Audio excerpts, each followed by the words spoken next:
What's up, guys? Monday night. Got the old redneck with you again. Hopefully, we can bring you a little information that's going to help you out, just in case things go sideways.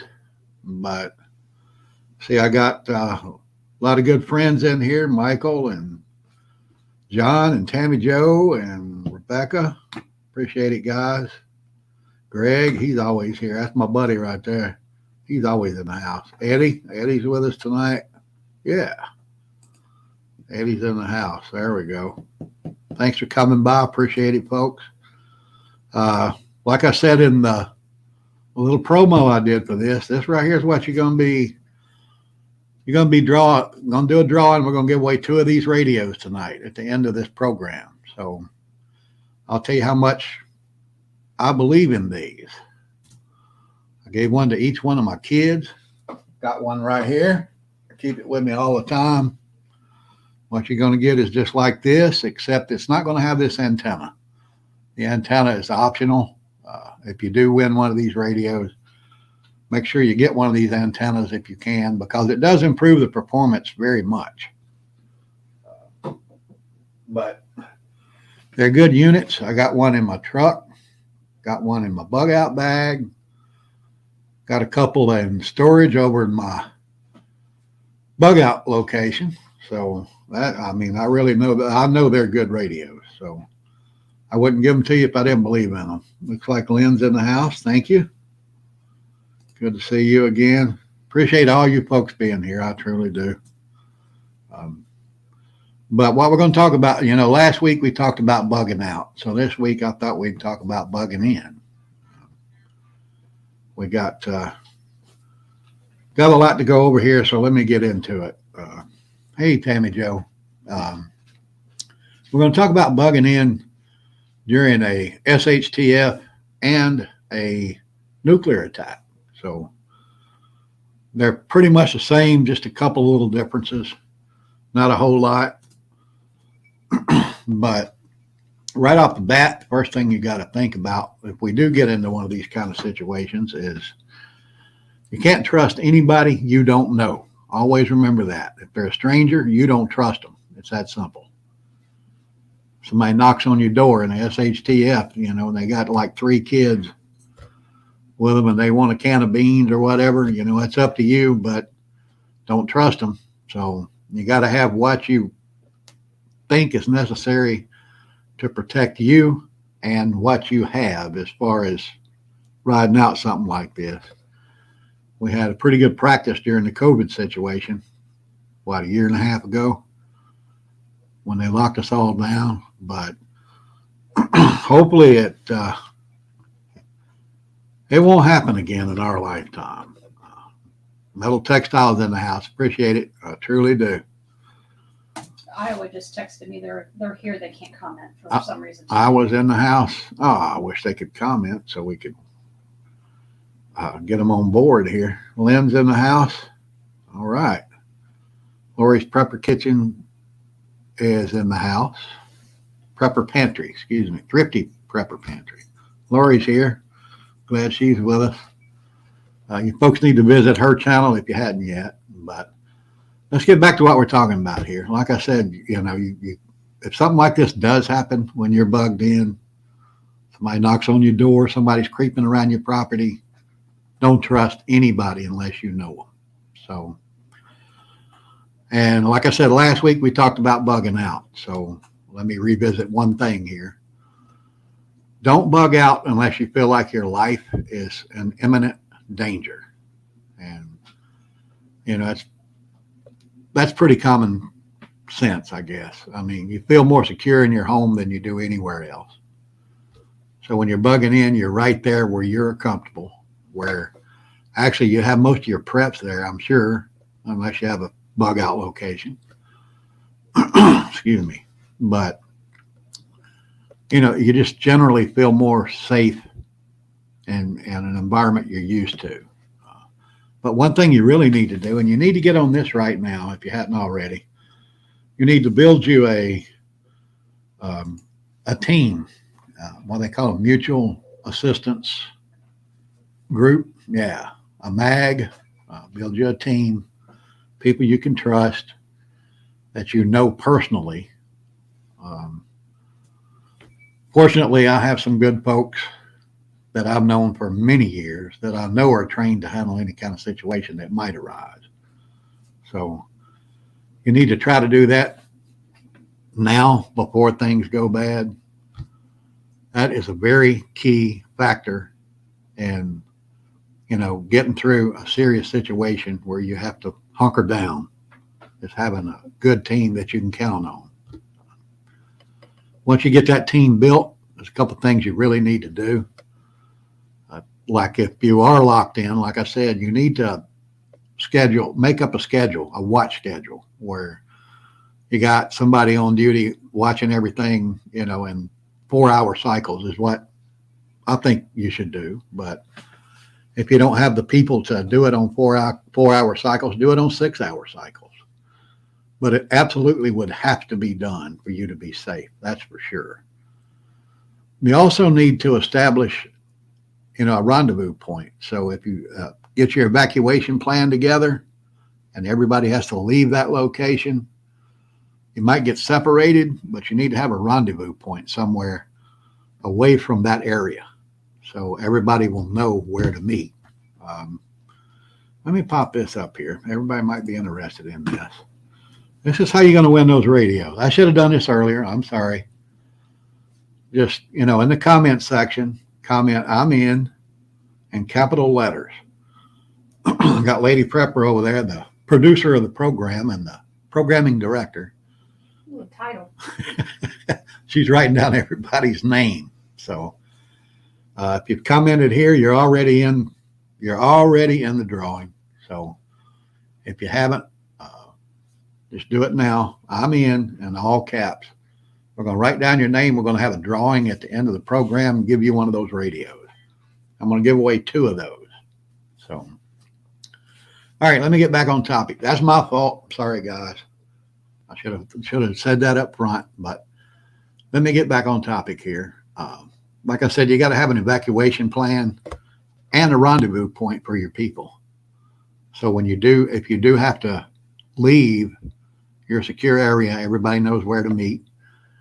And then you need to establish a plan as to what you're going to do once you get there. Right now, I think we're at a point in our history right now that's worse than it's been in many, many years. And threats are getting real. We're going to cover that in just a few minutes.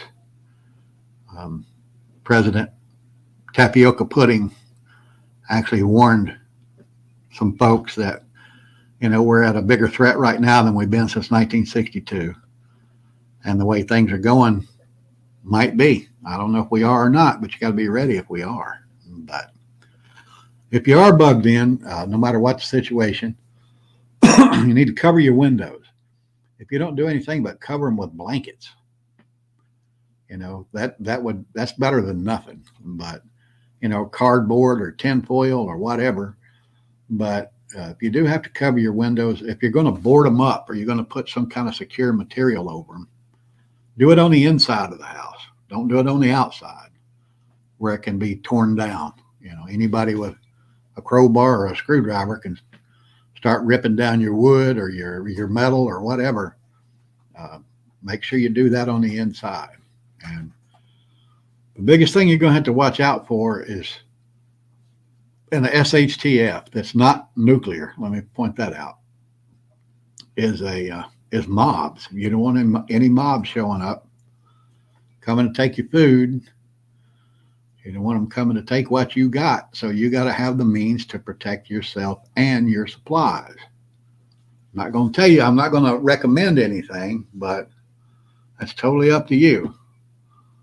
You know what I'm going to recommend is hanging right back there. You need to get you one of those and a few of its cousins and make sure you got plenty to feed it with. So that way you will be able to defend what you have. Looks like I was in the house. I appreciate it. All right, Kathy and Marcia and Paul, appreciate you guys being here. If you didn't catch what I said before, make sure when this is posted as a video, you go back and check that. because I think what I'm saying tonight is pretty important, folks.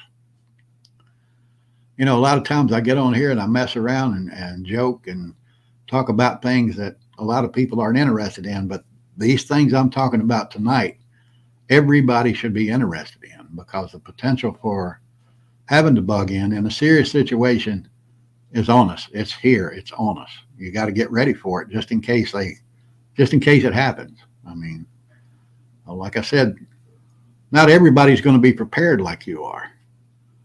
That's why you got to watch for those mobs of people, because there's an old saying out there that the world is 9 meals away from total anarchy. Once people go 3 days without food, they get seriously upset and they'll get violent and they'll do anything. Especially if they have children, they're going to do anything they can to feed their children. And I don't blame them for that. But you got to be ready to, take care of that situation if it pops up. I think that in like an economic collapse, or, say something does happen and some group tries to overthrow the U.S. government. We know martial law is coming down the road. The bugging in situation in that is different than what it would be if it was like a nuclear attack. Right now, with the nuclear threat being what the government says it is, you got to start paying attention, folks. I mean, they just upped the DEFCON level to 3, which hadn't been done in many years. If you're not familiar with the DEFCON levels, you really need to do some research on them, check them out. DEFCON 3 serious. That means that Air Force personnel have to be ready to go in 15 minutes. That means all those guys out there in the Air Force, they're on base, they're ready to rock and roll. And they don't do that for anything. It also means that other branches of the service, all of the essential personnel for the base have to be there 24 hours a day.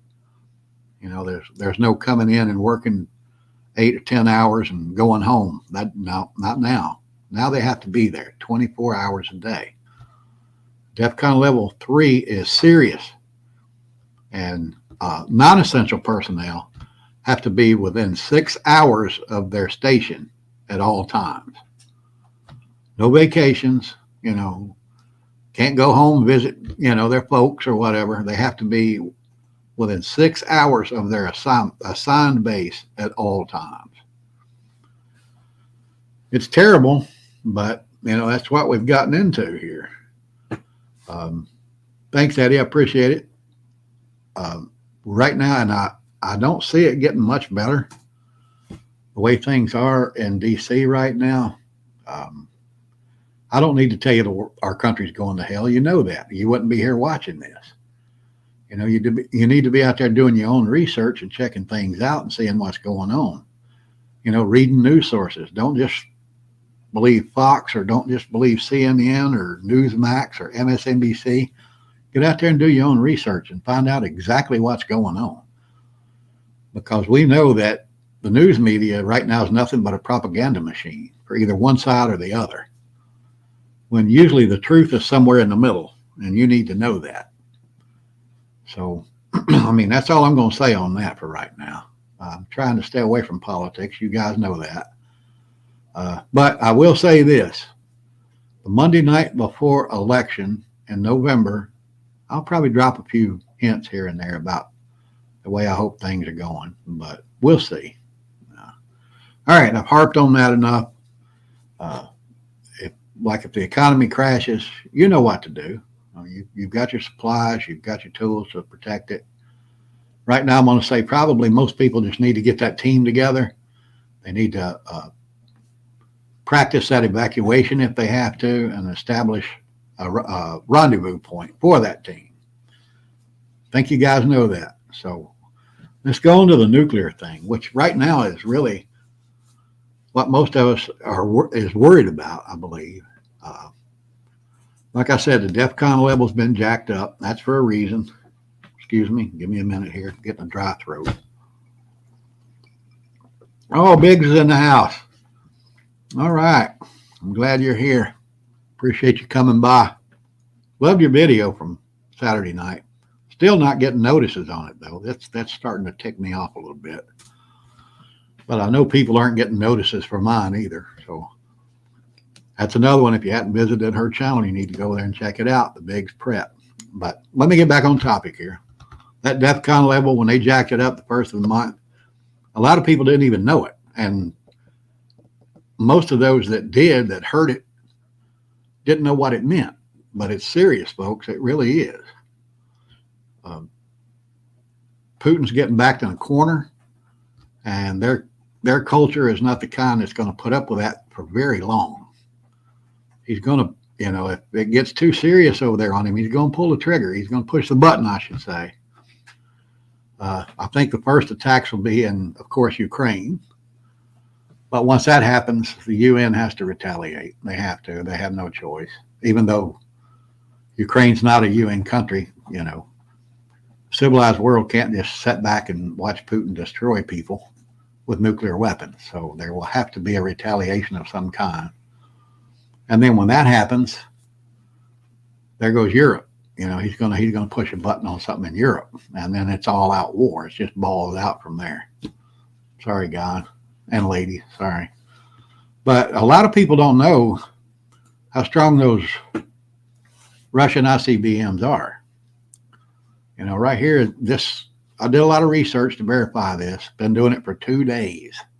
Been researching this, so when I talked about it, I would be coming from an educated standpoint. But the long-range missiles, like if Russia fires one over and they want to land it here on Orlando, we're looking at 50 to 100 kilotons.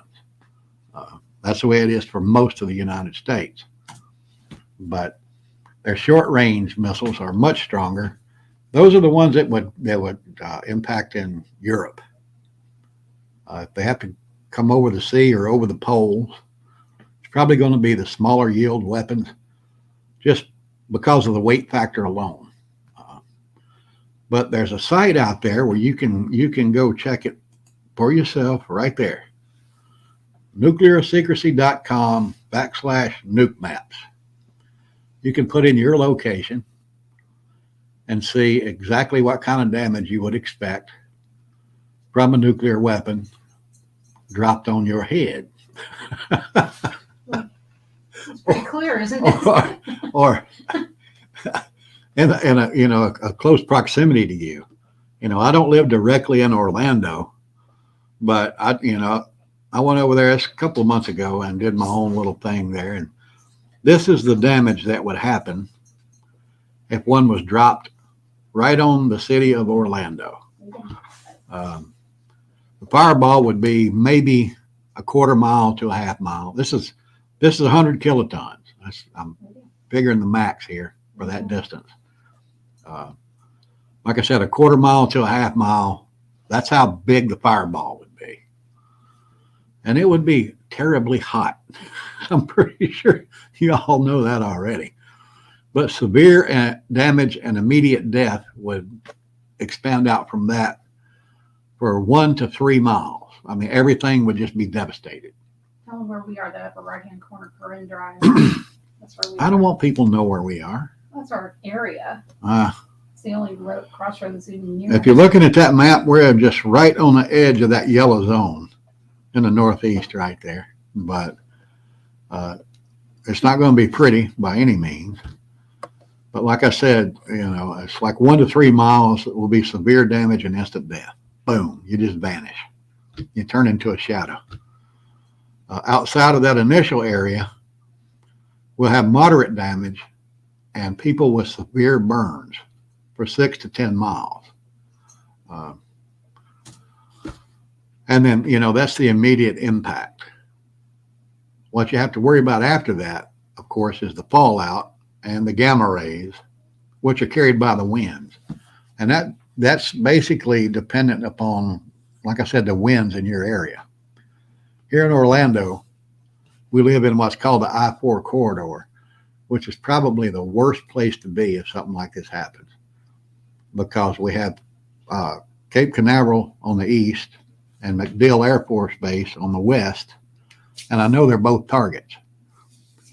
And the way those ocean breezes meet every day, and that's why we get these terrible thunderstorms here in the summer.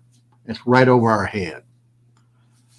So we're going to be getting a lot of fallout and a lot of gamma radiation, even if they don't drop one on Orlando. We're going to be in trouble. But most people don't realize that most people die from the dust and the gamma rays afterwards because, it's called dirty snow. It just, once the explosion has occurred and everything is sucked back up, if you watch the videos of these nuclear weapons being detonated, you get that initial blast that blows down because they burst in the air and they blow everything away for a couple of miles around under that. And then that air sucks back up and it pulls all of that ash and stuff with it. And then, the wind blows it and it falls like snow. Like I said, I call it dirty snow. It's radioactive, snowflakes is basically what it is. But that's what you got to protect yourself from if you're not in that blast zone. So, there's a couple of ways to do that. One is to seal up those windows and doors and your AC vents. You have to turn off your heat and air unit if it's outside. But you clean that windowsill real good, put you some double-sided tape on it, or you can use duct tape. And, you put your clear sheeting over it, just like you're winterizing your home. That will keep that dust from coming in through your windows and your doors. And the vents, like I said, you have to close those vents off because that AC unit is sitting outside and you got air coming in. You got to shut off those vents. You got to shut down that unit. You can't have any air coming in. And honestly, after that, you just got to hope for the best. There are Rad Levels. Very few people have a Geiger counter. I don't. I'll be honest with you. I have been thinking about it since Joe made his little statement to his buddies up there. Probably can't get one. Yeah, you probably can't get one right now. But you do need to get you some potassium iodide, some tablets, or some of the liquids. Right now, the tablets are hard to get because everybody's ordering them. But not as many people are ordering the liquid. We got some of the liquid, got a few bottles of that the other day, and I'm not going to tell you how much to take. You need to either consult with your physician or do your own research on the internet.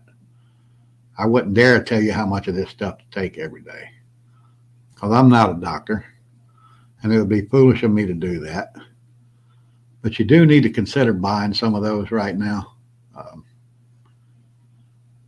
Like I said last week, I lived through the Cuban Missile Crisis. I'm old enough to remember that. And it wasn't fun at all.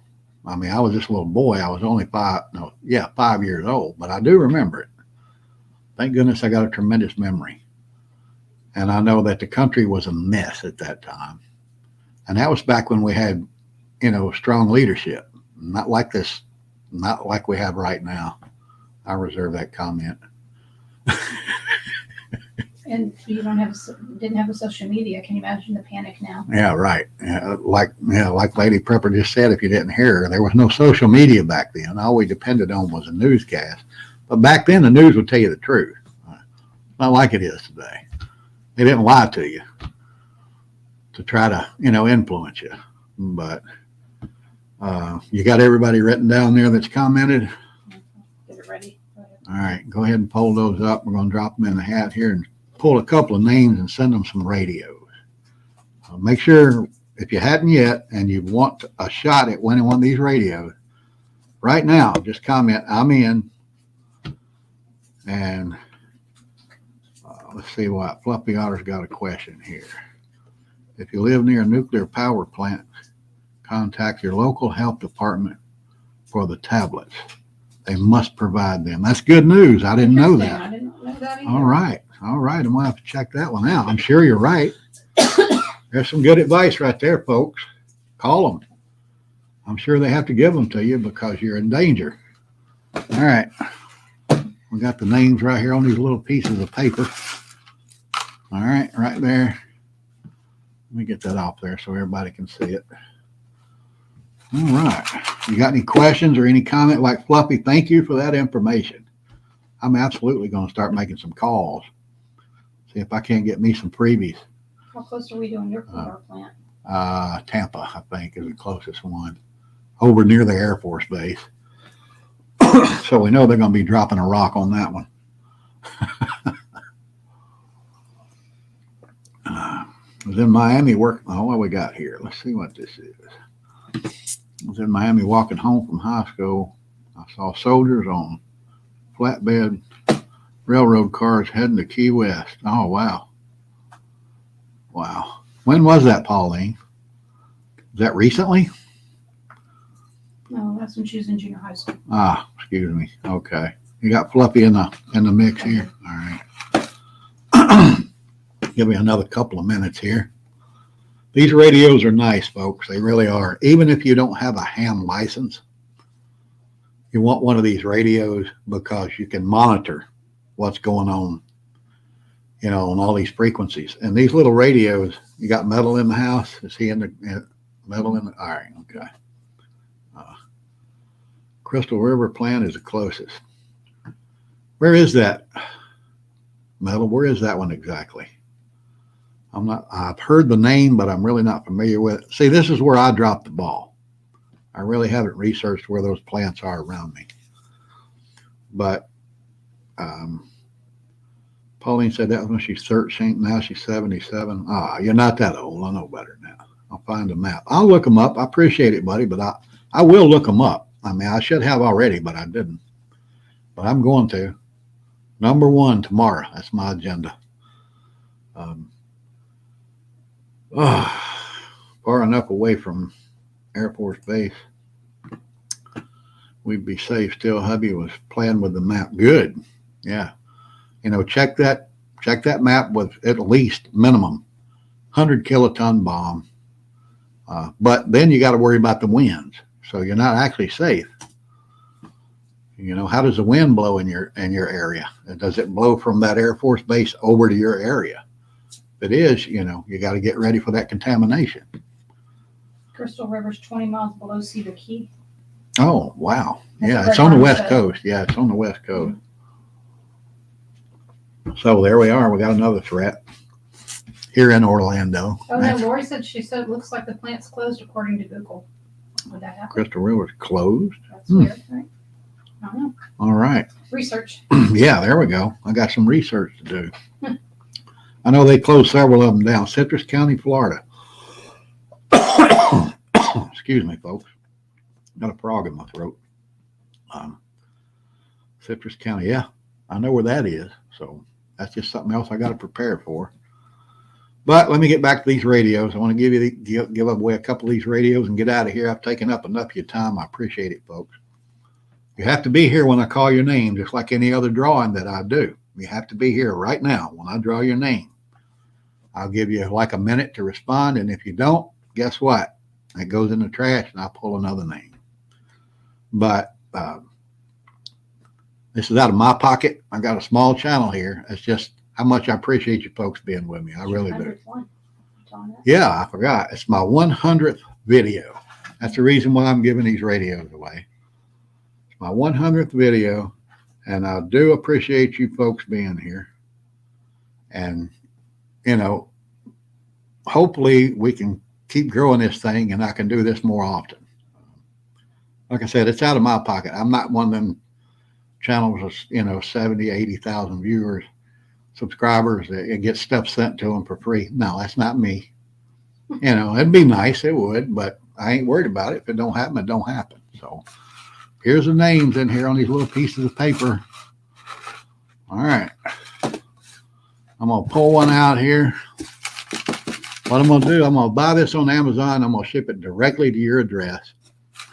So if your name is called, shoot me an email, theorlandoprepper.com, theorlandoprepper@gmail.com. I need your address so I can buy the radio and have it sent directly to you. Thank you, Tammy. I appreciate it. I never thought I'd be here this long. I started out about 4 years ago. I made one video. And then I think a little bit after that, I made another one, and then I just kind of dropped it. But last year, I said, okay, this might be fun, help people learn stuff. So I jumped back on board. So here we go. We're going to pull this first name out of here. All right. For free radio, who we got here? Are you kidding me? What? Tammy Joe. Yeah.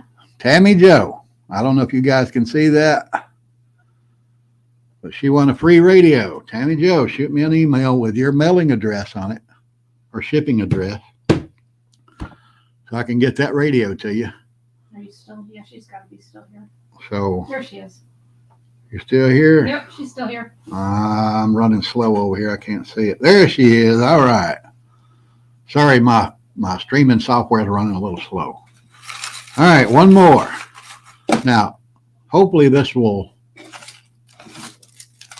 stir up your interest and you'll get out there and get you a ham license. But if you don't worry about it. Because when shit goes sideways, the last thing the government's going to be worried about is somebody talking on the radio. But let's see who this is right here. Here we go. Lynn Stalker. Lynn Stalker, are you still here? Lynn, are you still here? I'm not seeing him. Not seeing Lynn pop up here. Here she is. Yep, she's here. Yeah, there she is. Okay, I flipped over on YouTube and I can see it. I can't see it over here on my software. All right, that's the two folks that's going to get the radios. When you get these radios, they're programmed for 2 meter and 70 centimeter band. But I can show you how to get around that. So when you get them, shoot me an email. I'm going to show you a little trick. Not supposed to. Not saying it's illegal. I'm just saying I'm not supposed to. And I'm going to do that. But thank everybody for being here tonight. I hope you learned something here. I mean, I ran through a lot of that stuff pretty quick. But Your email again to them. my email address is theorlandoprepper@gmail.com. So Lynn and Tammy Joe, shoot me an email with your shipping address. I will order those radios tomorrow and they will be on the way to you. And like I said, if you have any questions about how to operate them, shoot me another email and I'll help you out. Thank you, Biggs. I appreciate it. Folks, go over and check out her channel if you hadn't. That woman can cook right there. I'm going to tell you what. I wish I lived close to her. So when things do go sideways, we could get together. That woman can cook. John, thank you. And Becca, I appreciate you guys being here tonight. Appreciate all of you being here. And I think I'm going to get out of here. I'm out of ice. Look, I'm slipping. That happens on occasion. But thanks, folks. I'll see you next Monday night. Also, go over there and check out the videos on my channel. I put up one about tactical training in the suburbs just a couple of days ago. Hadn't got a lot of hits. But if you don't have a lot of land to actually set you up a gun range, or you don't have a tactical range in your area, I'll show you how to set up one right there in your backyard that you can use. It's not going to bother anybody. I also put up a blooper reel. Me and Tucker had a couple of run-ins. It's pretty funny on that. So go over there and check those out. I greatly appreciate it. Appreciate every one of you. The Orlando Prepper's going to get out of here.